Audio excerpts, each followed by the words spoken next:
Andando pelo YouTube eu me deparo com essa thumbnail. Logo me chamou a atenção. Era tipo um desenho dos anos 2000, com um estilo de arte bem parecida com as 13 Espiãs Demais e alguns outros desenhos da época. Por curiosidade eu cliquei pra assistir, e bom, é uma arte bem bonita e com boa dublagem. Porém, enquanto eu assistia eu me deparava com algumas coisas bem suspeitas, com poses extremamente sugestivas e cenas muito suspeitas. Quando eu resolvo pesquisar sobre o desenho, eu me deparei com algo muito mais profundo do que eu achei que seria. E bom, por isso sejam bem-vindos à Planetrônica e como esse desenho dividiu a internet.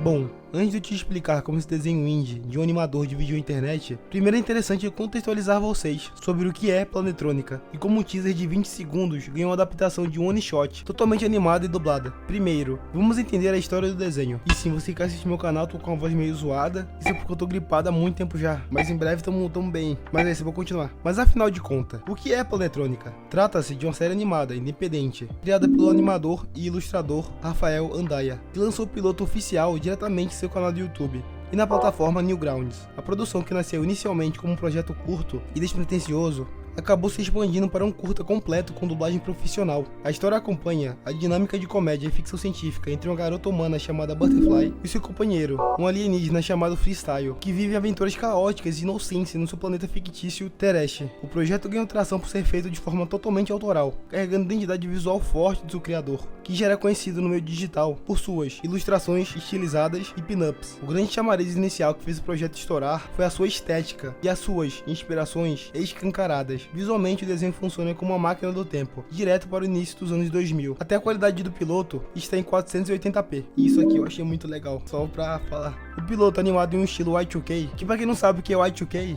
bom, isso seria um termo originalmente utilizado para se referir ao temido bug do milênio, uma falha de software. Hoje, o termo descreve a estética nostálgica e o movimento da moda do final dos anos 90 e o início dos anos 2000. A animação tem sua estreia prevista para dezembro de 2025, porém, só foi lançada em 10 de maio de 2026, recebendo recepção bastante positiva. Embora muitos espectadores tenham apreciado o estilo nostálgico e os personagens da série, alguns discutiram a protagonista, Butterfly, e a possibilidade dela ser hipersexualizada, usando termos como Gunslop ou Gunner Snot Snot para descrever tanto ela quanto a série. E para quem não sabe o que esse termo significa, seria uma gíria na internet usada de forma pejorativa para descrever conteúdo de apelo sexual extremo ou explícito, criado de forma repetitiva, exagerada e com baixa qualidade.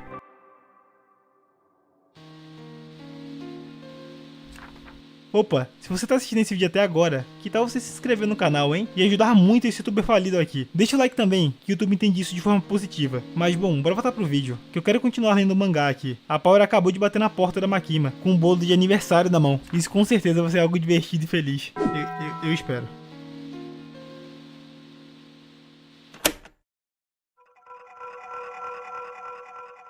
O piloto serve para estabelecer a química caótica entre os dois protagonistas. Butterfly é a típica heroína expressiva, estilosa e cheia de atitude, enquanto Freestyle assume o papel de alívio cômico e parceiro azarado. Juntos, eles se envolvem em confusões físicas absurdas que lembram muito o ritmo dos desenhos clássicos de comédia pastelão, usando objetos cotidianos e reações exageradas para mover as cenas. E embora a narrativa em si seja curta e dê saltos rápidos de ritmo, o foco do roteiro foi claramente testar as piadas visuais e apresentar ao público o potencial de animação de ação que essa dupla pode entregar no futuro. É aqui que entramos no verdadeiro olho do furacão, o núcleo da polêmica envolvendo o uso massivo de fanservice e a hipersexualização da protagonista. Assim que o piloto foi ao ar, a internet rachou ao meio. Diversos usuários do Twitter e fóruns tipo 4chan e o Reddit começaram a apontar que o desenho passava do limite do aceitável para a animação comum, abusando de closes anatômicos desnecessários na personagem Butterfly. Críticos mais severos começaram a categorizar o desenho como Gunnerbait ou Gunslop, gírias da internet que definem conteúdos feitos puramente para atrair e apelar para pessoas viciadas em fetiches e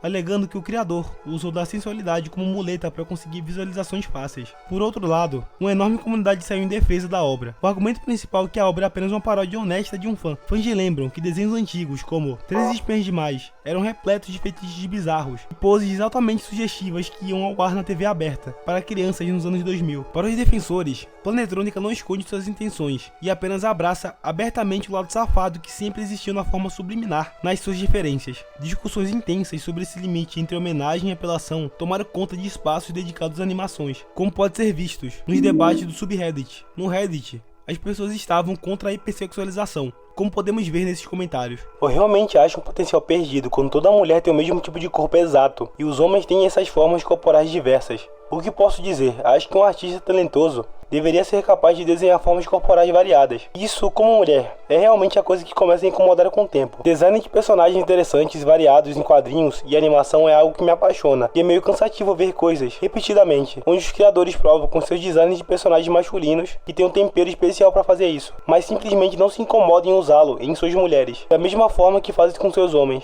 É como se eles estivessem construindo seus personagens masculinos usando um enorme e completo recipiente de Legos, mas só ficam com os mesmos e poucos conjuntos básicos para as suas mulheres. E se você está vendo isso como mulher que quer ver uma variedade de mulheres interessantes, é desanimador. Eu não tenho realmente nenhum problema com pessoas desenhando personagens femininas para serem sexualmente atraentes. Eu simplesmente não tenho. Mas quando esse é o único tipo de personagem feminina em que um criador investe tempo, parece mais do que apenas o potencial perdido. Bom, esse foi apenas um dos comentários de vários que existem na internet, principalmente no Reddit e Twitter. Já no 4chan, as pessoas estavam muito mais defendendo a hipersexualização. O problema é que a maioria estava defendendo de forma muito doentia, como em alguns comentários que vocês devem estar vendo agora de forma censurada. As cenas de foram muito boas. Eu gostaria de um episódio de ENF. Bom, pra quem não sabe o que é ENF, eu também não sabia, eu tive que pesquisar. ENF é um termo em inglês, que significa mulher nua envergonhada. Pelo que eu pesquisei, isso tem a ver com fetiche. Mas bom, é o que eu falei, 4chan defendeu bastante, mas a maioria foi de forma doentia. Muitos levando pra esse lado sexual e outros só elogiando o desenho e até a personalidade da Butterfly. Também com a arte do artista, a dublagem e muito mais. Mas sim, a maioria era esse tipo de elogio. Então é bem triste isso, sendo sincero. Os bastidores do projeto conseguiram ficar ainda mais movimentados devido às respostas do próprio criador diante do bombardeio de opiniões. Logo, nos primeiros dias de repercussão negativa no Twitter, Rafael Andaia chegou a recuar, postando que pretendia diminuir o nível de sensualidade e dos closes anatômicos nos próximos episódios para evitar problemas e acalmar os críticos. No entanto, essa declaração causou uma revolta reversa. A base de fãs fiéis, que adorou o estilo do episódio piloto, começou a protestar, pedindo para que ele não cedesse à pressão e não censurasse a própria arte. Diante disso, o animador voltou atrás e esclareceu que não mudaria a essência picante da série, prometendo apenas ser mais seletivo e estratégico sobre onde e como colocaria esses elementos em tela. Para piorar a dor de cabeça nas redes, a equipe de animação começou a aplicar listas de bloqueio em massa no Twitter, para afastar contas que faziam críticas pesadas ou que pertenciam a bolhas consideradas tóxicas no meio da animação independente. Isso fez que muitas pessoas que sequer tinham visto o desenho descobrissem que foram bloqueadas pelo perfil oficial, gerando uma onda secundária de reclamações e memes sobre a postura defensiva da produção. Toda essa situação nos faz refletir sobre o próprio futuro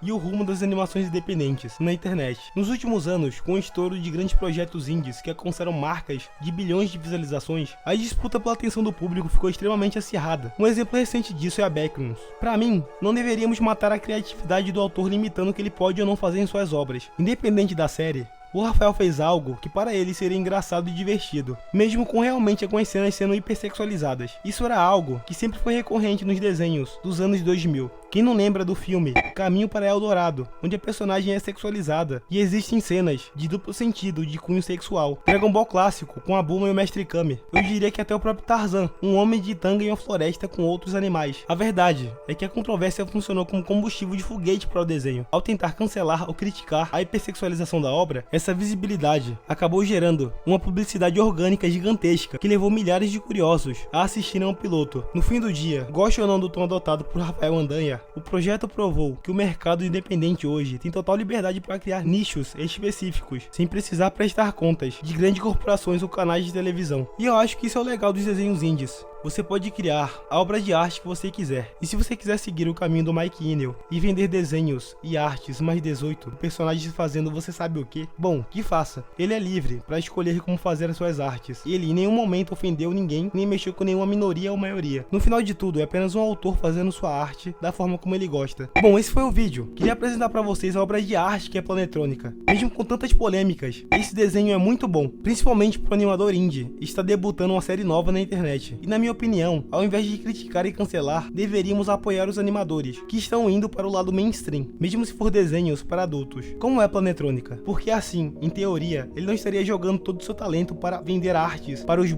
de plantão. Mas bom, se você gostou do vídeo, ou tem alguma opinião / sugestão para o próximo vídeo, comenta aí que eu estarei vendo. E bom, até a próxima.